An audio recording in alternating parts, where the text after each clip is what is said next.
Sejam todos bem-vindos ao ANCAP News. Vou comentar brevemente aqui sobre uma matéria do Estadão, feita por uma colunista do jornal. O título da matéria foi Democracia Liberal versus Neofeudalismo Libertário, ou seja, chamou os libertários de neofeudalistas. O neofeudalismo tem como ideal a constituição de sociedades como associações voluntárias entre pessoas que pensam da mesma forma. Primeiro que esse ponto, pessoas que pensam da mesma forma, é errôneo. Segundo que não é o ideal no sentido de que é perfeito, mas é no sentido de que não é contraditório, é justo e procura as melhores soluções, em vista do sistema estatal que se estabeleceu. Para ele, um mundo perfeito seria dividido em condomínios formados pela aquisição de propriedade privada. Já deve ter visto algum vídeo, algum libertário para fazer essa conclusão. Agora, entrando na matéria, vou ler a primeira parte, depois vocês continuam. Eu vou pedir que vocês parem, leiam um texto, porque a argumentação ou a contraposição, digamos assim, eu não sou muito bom em fazer contraposição de argumentos falaciosos, mas eu vou tentar. Mas para isso eu preciso que vocês parem os vídeos quando eu pedir e leiam todo o texto que tiver na sua visão. Aí em seguida você solta o play do YouTube e continua assistindo. Aqui no comecinho ela cita Jeremy Valdron. Quem é Jeremy Valdron? Nascido em 13 de outubro de 53, é um professor de Direitos e Filosofia neozelandês. Ele é professor universitário na Faculdade de Direito da Universidade de Nova York e foi professor de Teoria Social e Política no All Souls College, na Universidade de Oxford. Valdron também tem um cargo de professor adjunto na Universidade Victoria de Wellington. Valdron é considerado um dos principais filósofos legais e políticos do mundo. Valdron é um positivista jurídico liberal e normativo, escreveu extensivamente sobre a análise de justificação da propriedade privada sobre a filosofia política e legal de John Locke. Ele é franco oponente da revisão judicial e da tortura. Ele acredita que o discurso de ódio não deve ser protegido pela primeira emenda. No caso aqui ele deve estar falando referente aos Estados Unidos. O trabalho posterior é dedicado a fornecer um conceito não religioso e não kantiano de dignidade humana, baseado em um experimento mental de nivelamento de todos os seres humanos para o alto, postos de nobreza ou aristocracia, constituindo assim uma única categoria ou casta. Isso só estranho, isso parece uma esquerda que quer nivelar todo mundo. E igualdade acaba nivelando todo mundo pela pobreza, né? Na verdade não é possível, porque uns vão se tornando mais pobres do que outros, que viram políticos e membros do partido, como ocorre na Venezuela. Aí continuando, Immanuel Kant, que você deve ter lido. Aqui tem uma contraposição do que ela disse nesse trecho, que ela vai discutir depois também. Tem uma contraposição do Alexandre Porto sobre as ideias do Kant. A justificativa que Hobbes deu para essa premissa de que esses indivíduos precisam de uma autoridade é a justificativa de que o ser humano é intrinsecamente mau. Ele diz que o ser humano tem a natureza maligna e logo eles vão buscar fazer o mal uns aos outros e por isso eles precisam de uma autoridade e essa autoridade vai estabelecer uma lei que vai regular essas pessoas. Na verdade, isso é um non sequitur, ou seja, não segue de que se o ser humano é mau, logo ele precisa de uma autoridade, porque se nós assumirmos a natureza humana como má, na verdade isso vai nos levar a rejeitar o Estado e não a apoiar o Estado. Pois se todos os seres humanos forem maus, o ideal é que o poder esteja distribuído entre esses seres humanos maus e não concentrado nas mãos de um pequeno grupo que poderá assim explorar todos os outros.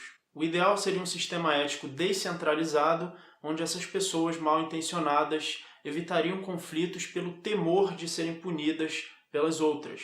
E mesmo sendo mal intencionadas, elas agissem por interesse próprio, já que se elas são más, elas vão somente agir por interesse próprio, mas para alcançar o seu interesse próprio, elas teriam que fazer trocas voluntárias mutuamente benéficas. porque uma vez que alguém ameaçasse a integridade dessas trocas voluntárias, essa pessoa estaria sendo uma ameaça ao interesse próprio que todas elas estão buscando, e as outras se voltariam contra ela, e por medo desse temor, essa maldade dessa pessoa não iria causar muitos danos ao seu redor. Logo, devemos concluir que se o ser humano for mau e nós estivermos interessados que essa maldade não se manifeste e não cause muitos danos aos outros, nós deveremos então apoiar um sistema de livre mercado, de trocas voluntárias, e não um Estado constituído dessas mesmas pessoas más, que tivesse um poder concentrado e desproporcional em relação às outras. O comentário dessa parte agora, resolver conflitos blá blá blá até um problema, ponto. Ela diz uma coisa que não se pode esperar, que conflitos políticos vão resolver tudo e que vão resolver, e que é o mesmo que descobriu a solução correta para cada um deles. Enfim, o que eu posso comentar aqui é que a iniciativa privada, a livre iniciativa, ela tem a capacidade de resolver todos os problemas, enquanto estados políticos não têm. Eles não têm incentivos para resolvê-los. A iniciativa privada tem. Ela tem o que ganhar, ela tem o que perder, ela tem o risco.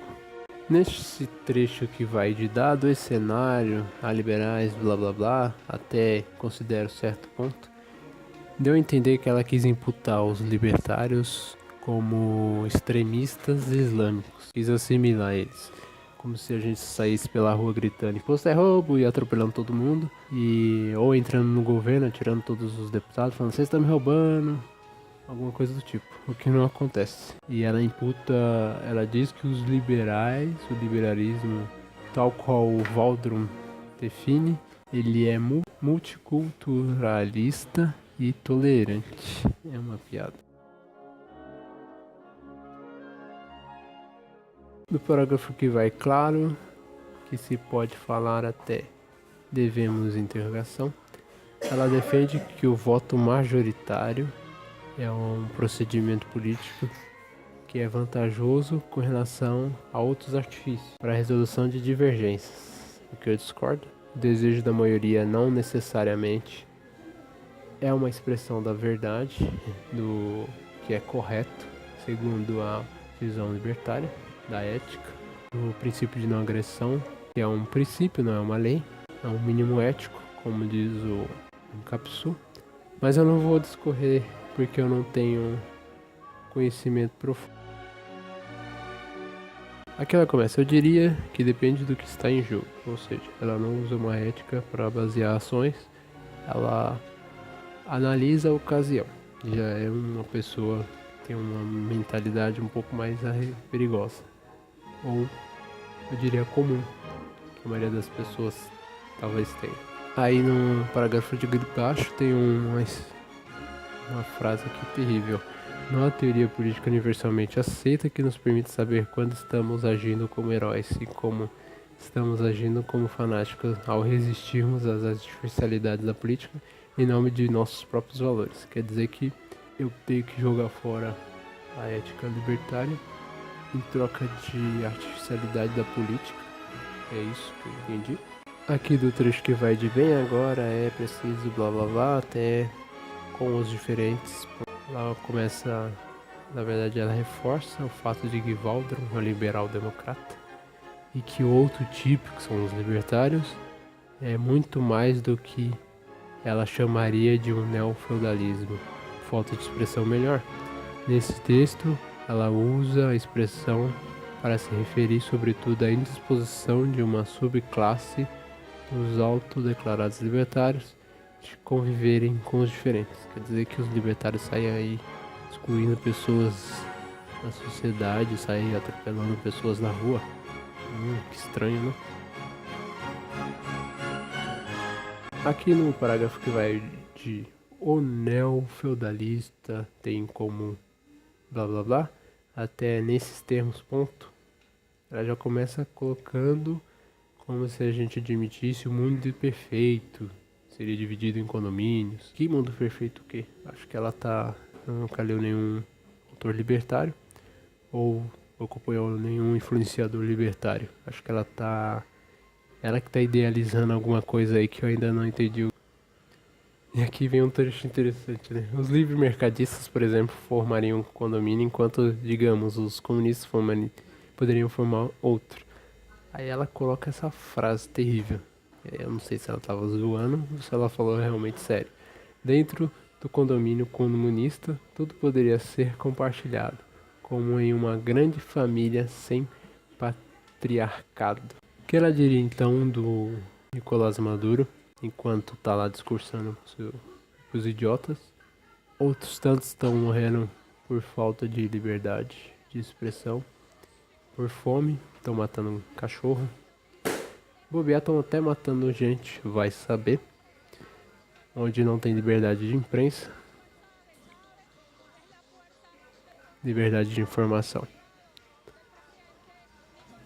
Ou será que ela sabe que Stalin era comunista?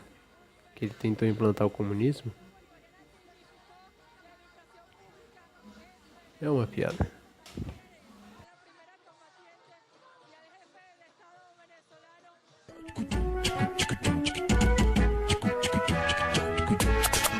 Todo partido cachaceiro comunista é o partido cachaceiro comunista. Nosso bagulho é fazer a revolução. Põe-se martelo e com o copo na mão. Vermelha é nossa bandeira e o nosso coração. É o partido cachaceiro comunista. Todo partido cachaceiro comunista. Karl Marx, o gênio, escreveu o Capital. Lenin na Rússia e na China tem o mal. E o Che Guevara em Cuba toca internacional.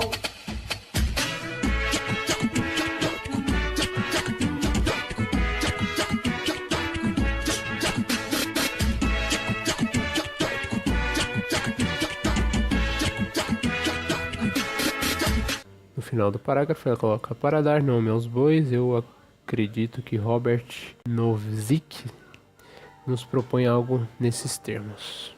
Então, quem é Robert Nozick? Robert Nozick nasceu em Nova York, 16 de novembro de 1938, morreu em 2002. Foi um proeminente filósofo norte-americano e professor na Universidade de Harvard. Ele elaborou uma análise inovadora em matéria de filosofia política, recebendo por isso o National Book Award. Eu não falo inglês, então não liguem. Dentre inúmeros prêmios, Nozick contestou as teses político-sociais liberais, socialistas e conservadoras e expôs uma nova teoria sobre justiça distributiva, um modelo utópico de Estado que se presta à experimentação sobre o novo conceito de Estado mínimo, assim como uma proposta de integração entre ética, filosofia e economia. Nozick questionou os atos e a legalidade do Estado moderno, que utiliza seu aparato coercitivo jurídico para forçar o indivíduo e violar seus direitos. Não poupou críticas ao governo liberal, nem ao socialista, ou ao conservador, que disse desrespeitarem o contrato social de que são partes em detrimento das liberdades inerentes ao homem. Ele desenvolveu ainda outros trabalhos menos influentes nas áreas de epistemologia e teoria da decisão. Sua obra Anarquia, Estado e Utopia, de 74, foi uma resposta libertária a uma teoria da justiça de John Rawls, publicada em 1971. Quem tiver curiosidade também pode acessar o Mises Brasil, lá no dia 25 de abril de 2018. Eles colocaram uma matéria, ou um artigo, enfim. O título: Você se considera uma pessoa livre? Se sim, veja o Conto do Escravo. A partir de pontos de vista, a escravidão vira liberdade? Segundo tá aqui no site, é do Robert Nozick.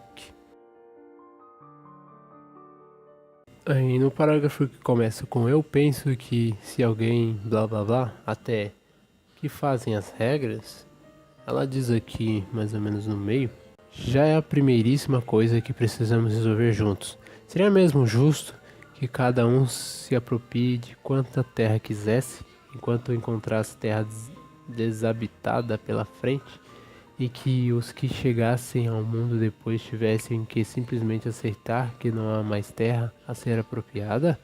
Seria justo que os herdeiros de quem se apropriou de mais terra sempre tivessem poder de impor suas regras nessas terras. Aí vem essa parte idiota, uns sem terras, por que razão fosse teriam que simplesmente aceitar como justa condição de subordinação dos proprietários que fazem as regras? Primeiro que sem terra é argumento para não justificar a defesa da propriedade privada, como os libertários fazem. Sem teto são alguns santinhos. E outra, o movimento, esse fenômeno dos sem tetos, ele só existe por causa do Estado. Se não existisse o Estado, não haveria esse tipo de movimento. É só ela pesquisar as origens, as bases dos movimentos sindicais, como esse, por exemplo, para ela saber. Inclusive, se ela pesquisasse um pouco mais, saberia como é que opera o MST. Santo Henrique, no interior de São Paulo, invadida por militantes do MST. Eles destruíram milhares de pés de laranja. O INCRA reivindica a posse da terra. A Cutrale, maior produtora de laranjas do país, garante que é dona do terreno. O trator avança sobre o pomar e destrói 7.000 pés de laranja. As imagens mostram o momento em que funcionários da fazenda foram expulsos do lugar. Foi durante essa semana. Hoje, alguns integrantes do MST ocupavam a portaria da fazenda. Ninguém entra sem autorização do grupo. E outra coisa também que se as terras têm um proprietário... Quem manda nessa porra aqui sou eu e você não vai mais abrir a boca pra falar do meu batalhão nessa casa. Você tá entendendo? Você entendeu? Quem manda nessa porra aqui sou eu! Aí tem esse último parágrafo, que é uma baboseira danada. Só vou pegar o final, em que ela pergunta: pouco a pouco poderíamos até acabar acreditando que uma sociedade tolerante, no final das contas, é melhor do que uma sociedade em que cada um se isola, com os seus no seu condomínio feudal. Nossa senhora, essa mulher bebeu. Afinal, como escolheríamos o nosso condomínio se nem conseguíssemos ver por cima do muro daquele em que nascemos? Primeiro que, se isso não acontece hoje, por que aconteceria numa sociedade libertária?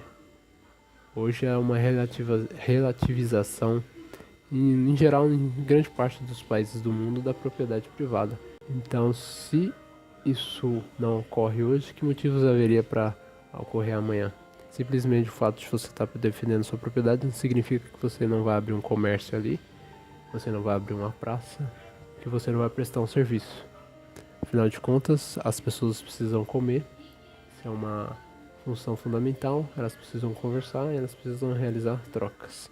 Mas eu não tenho bagagem suficiente para contra-argumentar, então eu indico o canal do Alexandre Porto, do Paulo Cogos, do Ideias Radicais, do Forrer, desses canais libertários, que eles têm um estudo mais aprofundado sobre a ética libertária, sobre algumas questões que já foram respondidas, inclusive essas dessa matéria ridícula da Folha do Estadão.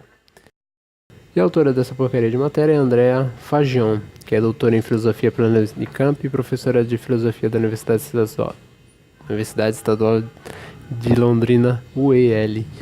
Então, esse diário de boneca, quem escreveu com um monte de baboseira foi essa senhora aí. Querido diário, hoje eu vou contar... A vovó foi. Vovó bateu, foi, meu filho? Foi, a vovó bateu. Engraçado que se você pesquisar no Mises Brasil, você acha uma citação a ela do dia 28/6/2013, se eu não estiver enganado. A educação como mercadoria.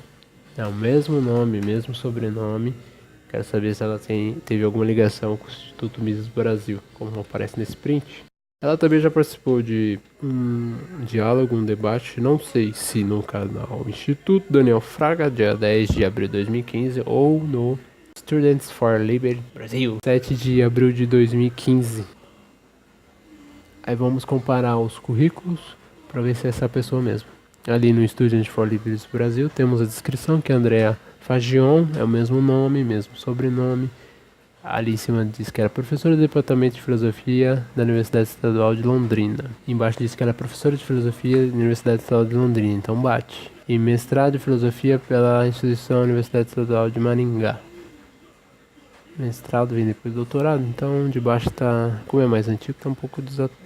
O de baixo, como é mais recente, eu falei o contrário, tá mais atualizado. Para a aula de hoje, quais as vantagens ou desvantagens entre democracia e livre mercado de governos? O engraçado são os trechos dessa conversa. Vou colocar para vocês aqui. Você teria lá a Sadia e teria Perdigão para escolher entre elas. E o direito, acima de tudo, de fundar a sua própria empresa e entrar nesse mercado também. É por isso que essa ideia é tão exótica, né? Seria como se fosse a privatização do próprio governo. Também brinco muito que os liberais são a favor, por exemplo, da privatização da Petrobras. Eu já sou mais radical, eu sou a favor da privatização do próprio governo federal e, claro, todas as outras instâncias também, né? Então, acho que isso dá uma ideia do que é isso que eu estou chamando de um livre mercado de governo. São diferentes governos atuando dentro de um mesmo território, com as pessoas tendo o direito de escolher com qual deles vão contribuir, né?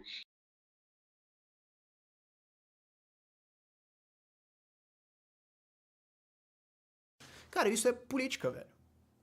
Isso é natural do jogo, isso são os incentivos que são colocados, porque é um jogo midiático, em boa parte é um jogo midiático, não importa os fatos, realmente, na política, fato não importa, o que importa é a narrativa, o que importa é o que as pessoas estão querendo, o que as pessoas estão achando e o que elas vão votar no fim das contas. Fatos são...